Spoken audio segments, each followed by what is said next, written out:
certainly exciting. Now, we do have an opportunity to hold at T-minus 40 seconds if necessary. This is a chance for us to perform additional checks if necessary. If we, need to repressurize some tanks, or if there's a wayward vessel in the range last minute, opportunity to clear it out. But everything currently looking good. Now, once we pass T-minus 40 seconds, a number of events will occur in rapid succession. The ground spin and ignition systems come up to flight pressure. The ship will go to internal power. After that, the quick disconnect, or QD arm lockout, is removed in preparation for retraction, which will happen shortly after T0. And yeah, once we pass T-minus 40 seconds, we do have the ability to recycle the count under certain conditions back to that T-minus 40 second mark and hold there to assess what happened and assess opportunity to proceed again to T0. Yep, we've used that T-minus 40 hold a couple of times. Boat's usually one of the items, but we aren't tracking anything right now that would cause us to hold there.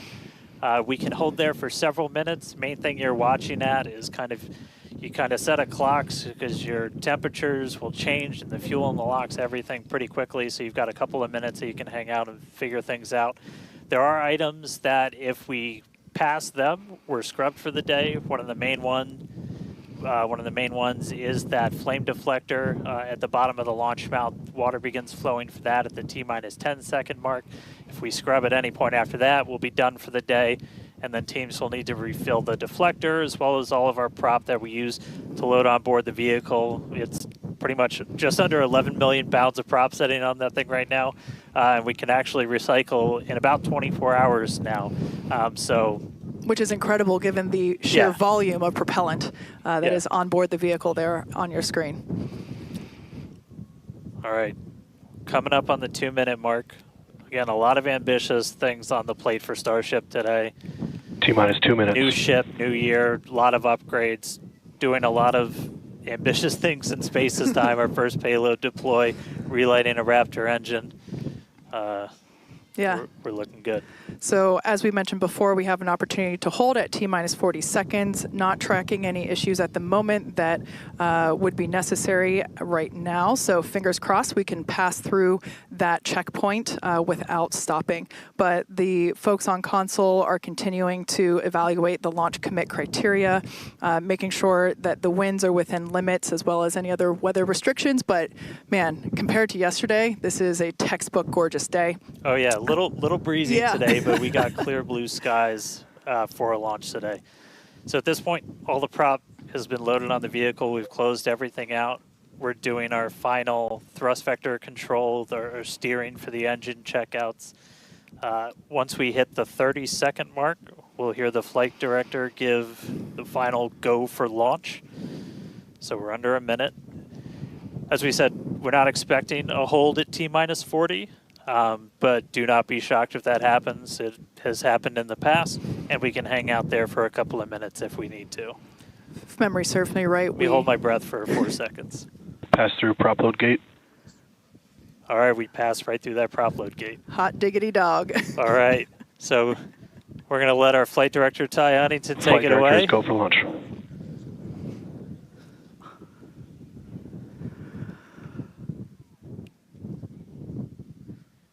And 20 seconds.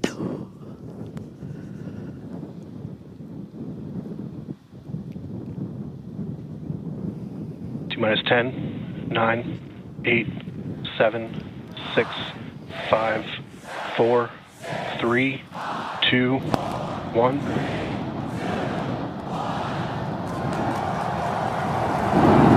We have liftoff.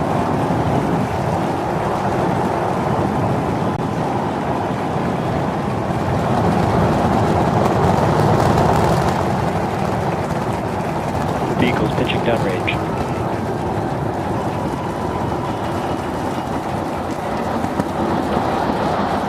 Booster chamber pressure is nominal.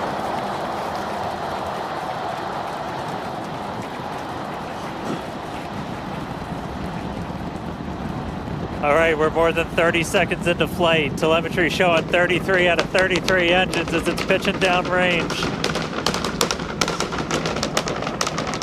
Booster and ship, avionics, power, and telemetry nominal. Hearing good call outs on the ship and booster avionics. You just heard the rumble hitting us about 6 miles away. Watching StarShip arc into just endless blue skies right now. Vehicle supersonic. More than a minute into flight, the vehicle's supersonic.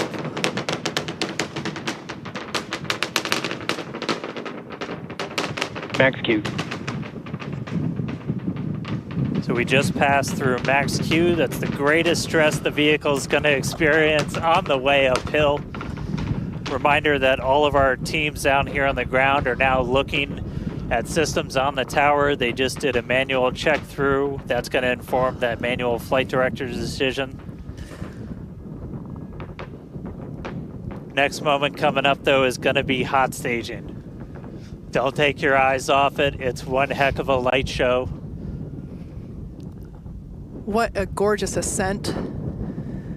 6 ship engines getting ready to ignite. That's going to happen while we're still attached.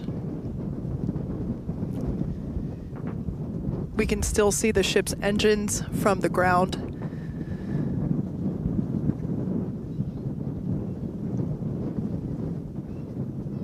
Got a little under 30 seconds away from that. We are hearing good call outs on the tower preparedness from the manual checks. Reminder though, we've still got automated checkouts on the booster and the ship itself.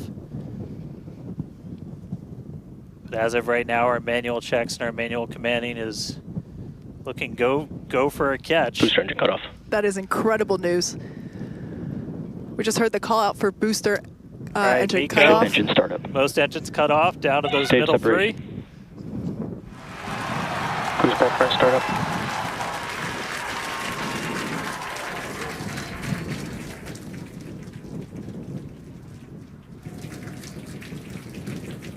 All right, hot stage Ship raptor, chamber confirmed. pressure We've is got a nominal. booster hopefully on its way back to us, and a ship now making its ascent burn into space.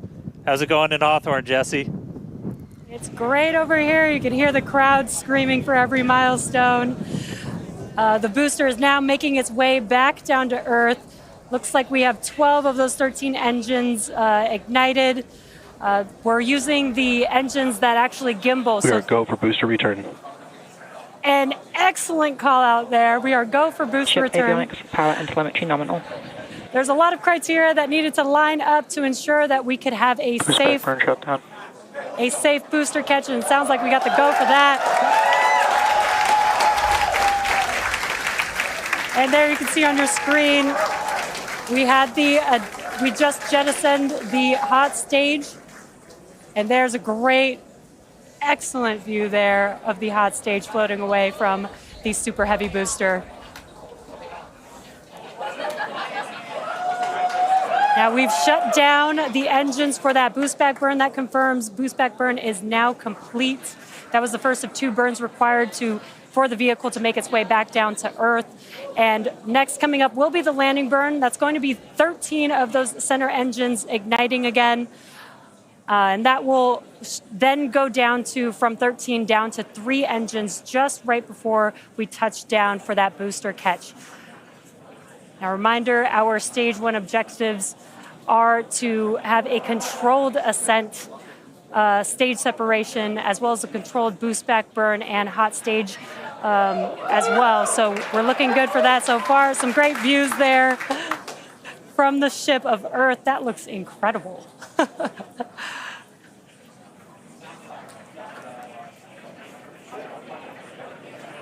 Now, Starship's ship is still firing its engines right now. Starship trajectory nominal. And great call outs. Starship trajectory is nominal.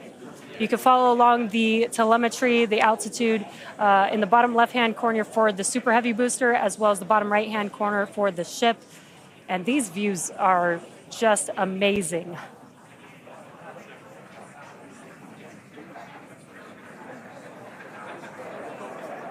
Again, the booster is currently making its way back to the tower today. So we're looking forward to a booster catch with the chopsticks.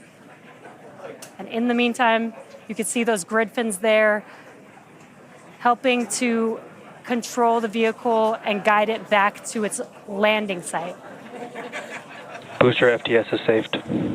Now with that, we're going to hand it back. How's it going over there, Dan and Kate? How are you doing, Kate? Seeing that in person?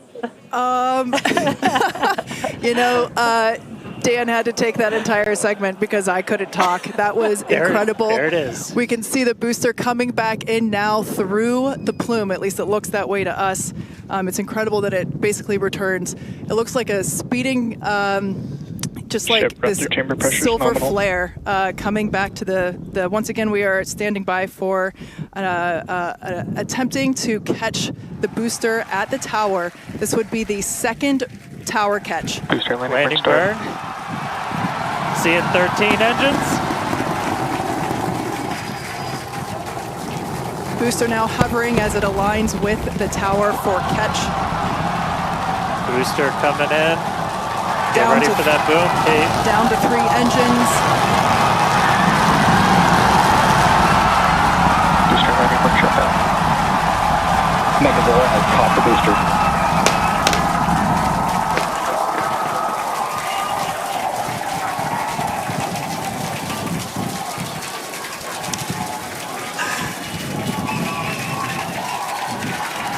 You heard it here. Megazilla has caught the booster.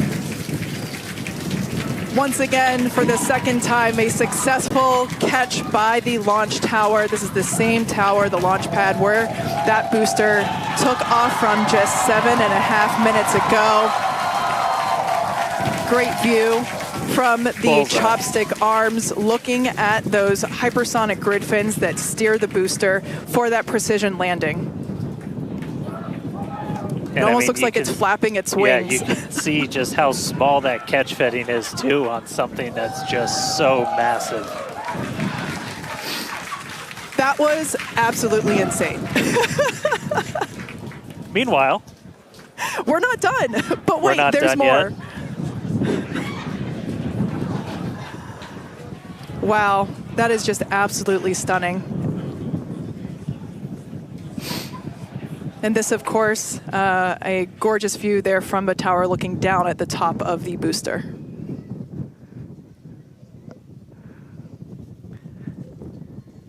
all right, and we are tracking. Now we're standing by for views from the ship, but who can take their eyes off of that incredible sight? That is once again the second catch of a booster back at the launch tower. It was incredible to see it come back down, just this silver flare in the sky. And we can still see the launch plume behind us, and wow, that we definitely I can't speak for you, Dan, but that was very moving for me. Yeah, and right now you can see some of the telemetry on those ship engines has gone out, and we're waiting for an update on what our ship status is. We were approaching that ship engine cutoff time, so just waiting to hear.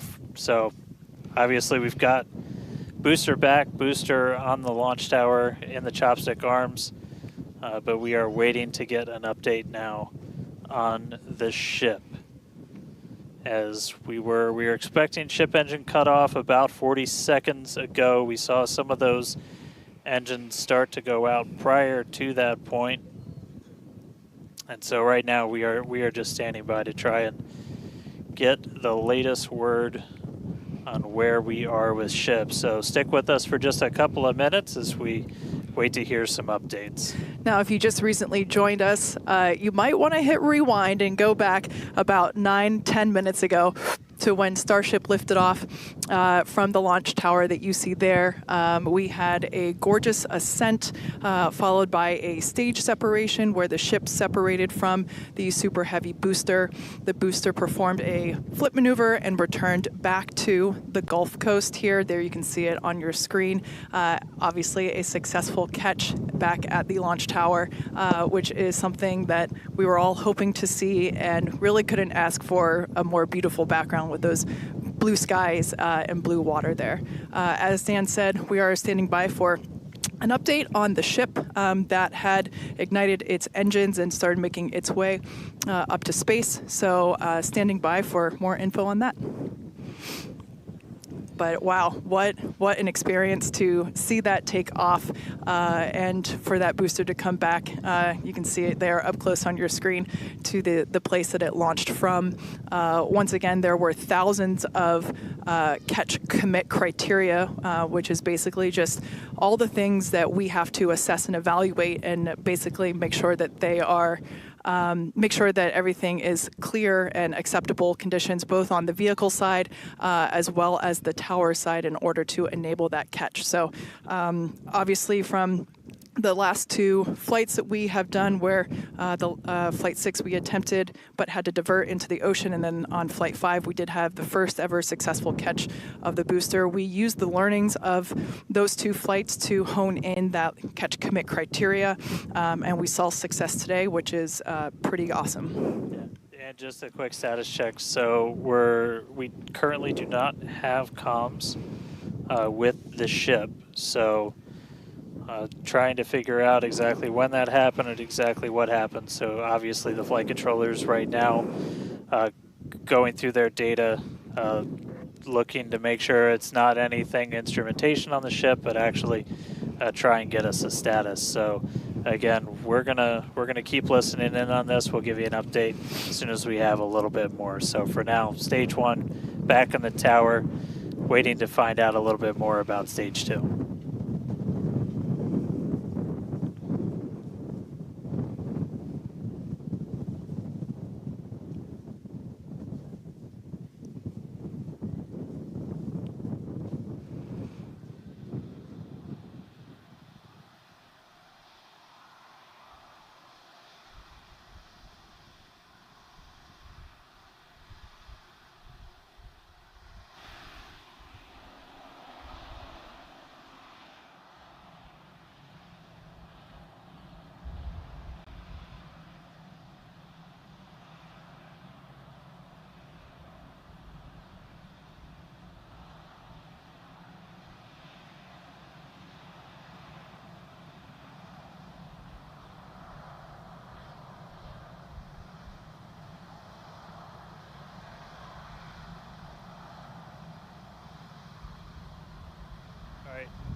So if you are just tuning in, we caught a booster, but we are still waiting to find out a little bit more on the ship. So it had successfully separated. We did that hot staging maneuver. We did see all 6 of ship's engines on the way uphill during its ascent.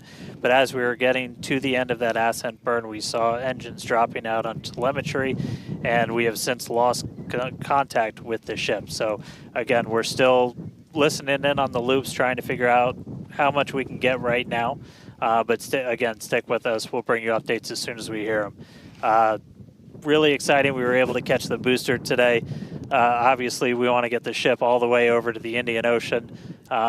May not be able to do that at this point, but we'll give you some updates as soon as we hear a little bit more about the ship.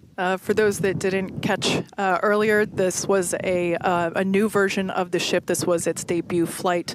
So a lot of learnings here for sure as we continue to tune in and listen in with the teams and try to gather more information to understand where we stand with the ship. But as Dan mentioned before, teams are trying to make sure that it's not an instrumentation error. We want to find out if it's, did we just lose communication or did something else happen with the ship? So teams are actively working, trying to figure out what we can find out, and we're continuing to listen in and find out more information to share as we can.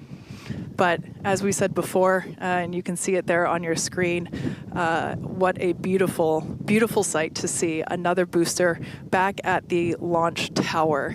That was successfully caught just minutes ago after sending the ship off into space, and having seen it for the first time with my own eyeballs in person, it was pretty awesome. And yeah, the thunder-like sonic boom was really fun to experience. Yeah. So we are getting a little bit more. So we did lose all communications with the ship. So, I mean, that is essentially telling us that we had an anomaly with that upper stage.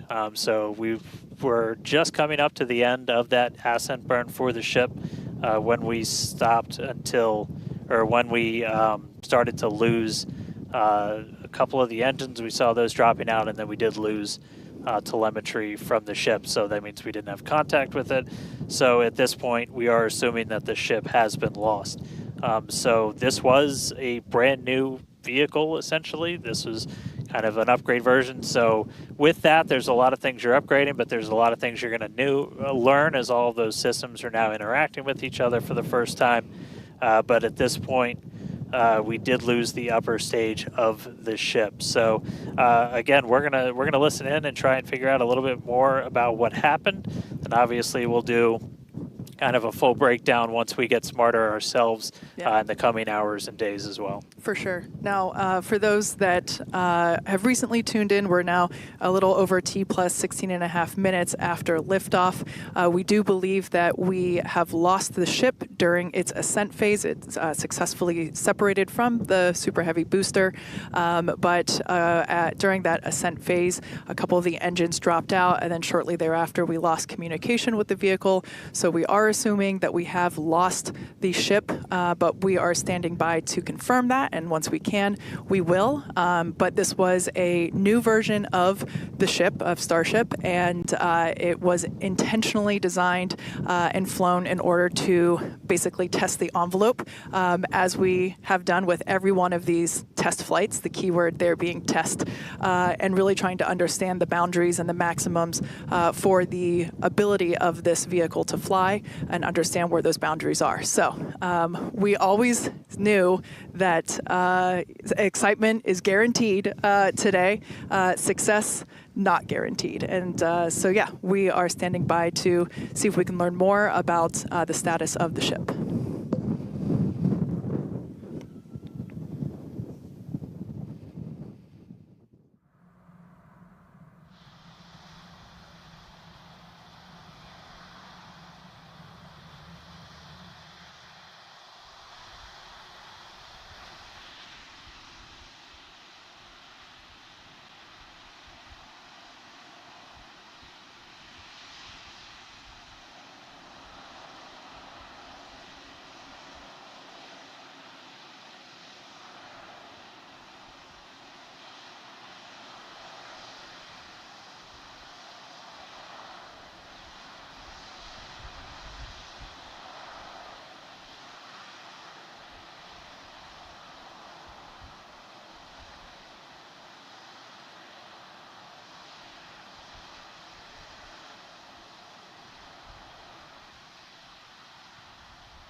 Thanks, everyone, for continuing to stick around as we were checking in on the status of the ship. At this point in time, we can confirm that we did lose the ship. However, StarShip, the total vehicle, did have an on-time liftoff at 4:37 p.m. Central Time from the launch pad just behind us at Starbase Texas. Gorgeous ascent and successful stage separation. The booster pushed the ship off, and the ship disconnected during that stage separation. The booster came back for a successful, the second ever booster catch at the launch tower, which was pretty incredible to see. Yeah, it was great to see the booster come down, but we are obviously bummed out about ship. It looked like we lost contact with it a little under 8.5 minutes into flight. That's roughly when you start to get to that main engine cutoff. We obviously need to go through all the data. It's going to take some time. In the next hours, days, we're going to figure out exactly what happened, come back, fly the next one, get even farther. Reminder, it's a test. It's a flight test. It's an experimental vehicle. So we'll figure out what ended our day today and make sure it doesn't end our day tomorrow. So as we do that, we're going to continue to provide you updates on our X account on SpaceX.com. So just continue to tune in there. As we learn what happened, we'll be ready to share it. Exactly. So for now, we are going to wrap up our webcast. We'd like to thank the folks in the county for supporting the launch, as well as the agencies that enable us to launch, and of course to our viewers for tuning in. And thank you, Kate, for coming down, doing this with me. It was great to have you here. I'd do it again in a heartbeat. All right. Well, that'll do it for us. We'll see you guys at the next StarShip flight test.